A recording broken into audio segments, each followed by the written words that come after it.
اللہ تعالیٰ نے جو قرآن حکیم میں مچھر کی یا مکڑی کی یا مکھی کی مثالیں جو بیان کی ہیں، تو اس سے مقصد کیا ہے؟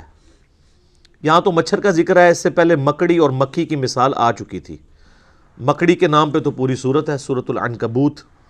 کافروں کے ایمان کو مکڑی کے جالے سے تشبیہ دی گئی تھی، اور مکھی کی مثال آئی تھی سورہ الحج کے اندر، کہ جن لوگوں کو اللہ کے سوا یہ لوگ مشکل کشا سمجھ رہے ہیں، معبود سمجھ رہے ہیں، ان کی تو اتنی سکت بھی نہیں ہے کہ وہ مکھی اگر ان سے کوئی چیز لے کر اڑ جائے تو اس سے واپس لے سکیں۔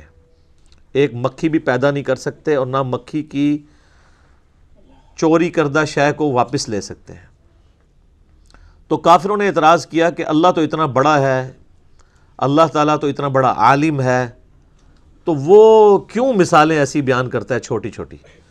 تو اس پہ اللہ تعالیٰ نے فرمایا تھا کہ اللہ تعالیٰ اس بات سے حیا محسوس نہیں کرتا کہ وہ مچھر یا اس سے بھی کسی حقیر چیز کی مثال بیان کرے، کیونکہ اللہ کا مقصد کسی کے اوپر علم کا روب ڈالنا نہیں ہے، بلکہ بات کو سمجھانا ہے۔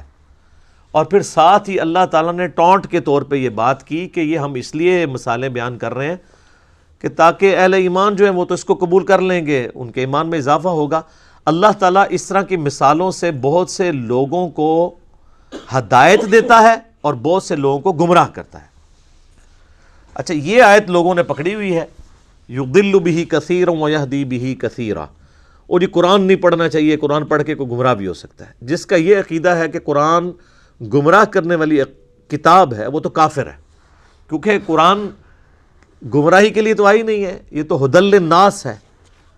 سورہ البقرہ میں ہے ھدی للناس وبینات من الھدی والفرقان، یہ پوری انسانیت کے لیے ہدایت ہے، اور اس میں ہدایت کے روشن دلائل ہیں، اور یہ حق اور باطل میں تمیز کرنے والی کتاب ہے، الفرقان۔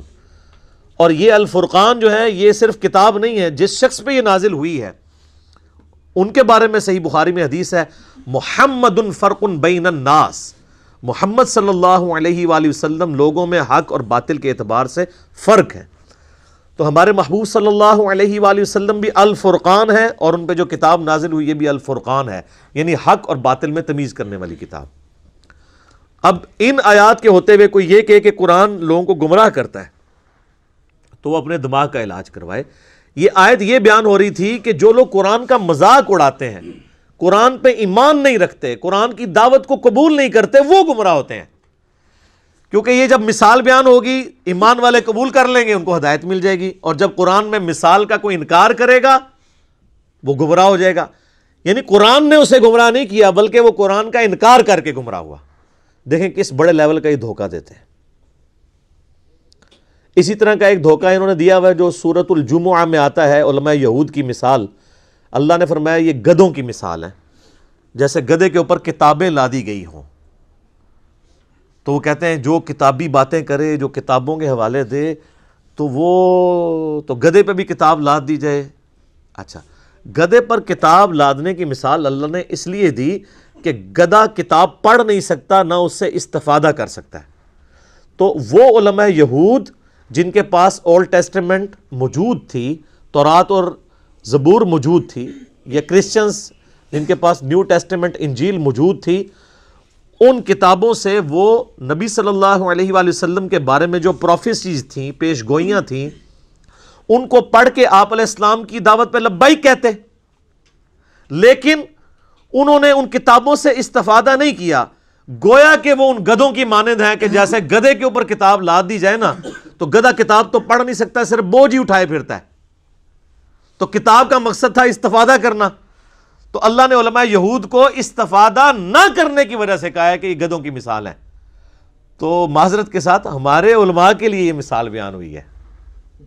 وہی خرابیاں یہاں بھی پیدا ہوں گی نا، بخاری مسلم میں حدیث آتی ہے، جو کتابوں سے استفادہ کر رہا ہے وہ گدھے کی مثال نہیں ہے، کیونکہ گدھا تو کتاب نہیں پڑھ سکتا۔ گدھے کی مثال وہ علماء ہیں جن کے شوکیسوں میں کتابیں رکھی ہوئی ہیں، اور وہ ان کو پڑھ کے صحیح بات نہیں امت تک پہنچاتے۔